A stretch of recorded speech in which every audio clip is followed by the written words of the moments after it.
Hi, it's me, Alexandra Apple, Redken artist and salon owner, here to tell you some hot tips on how to deal with your thick hair. One of the biggest problems for people with thick hair is that often their hair is getting really puffy and dry.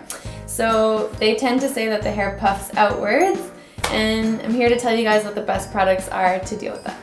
If you haven't watched my other video already, you can check it out here on the best shampoo and conditioner to buy. But for now, I'm going to talk about aftercare, which would be treatments, leave-in treatments, and oils that you can use.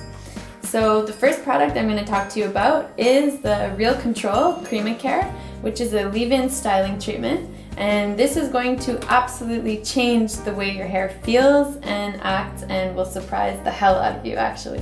Those of you with thick, puffy hair, if you just put a small amount of this, you really only have to put about the size of $1 if you have, not even $1, a quarter if you have medium to long hair, and you can put even less with short hair. All you're going to do is put that through your ends and spread it throughout the top after.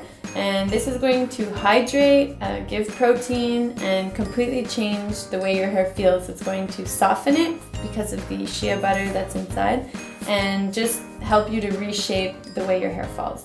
The best way to follow up your leave-in treatment is to seal it in with the best oil possible. When it comes to oils on the hair, there's two different options. We have argan oil, and we have a new generation of oil, which I'll explain to you a little bit later. Argan oil we've been hearing about for a while, and that's the first one I'll tell you about. My favorite is the Argan 6 by Redken, and it's awesome for people with very thick, very dry ends. It's quite a thick formula. You really don't need a lot. As you can see, it just comes out like a tiny amount because a little bit really goes a long way. There's argan oil in here, but there's also some silicone, which is going to help in very humid climates. And it's going to help to take away any frizz and smooth out the texture of your hair if it feels a little bit rough. However, some people might find that this is a little bit too thick and that they can't reuse it on a day-to-day basis because it's going to start to overlap and create a bit of an oily film in the hair.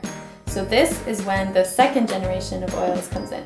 There's two different versions, but this is the intense version that is made for thick, dry hair.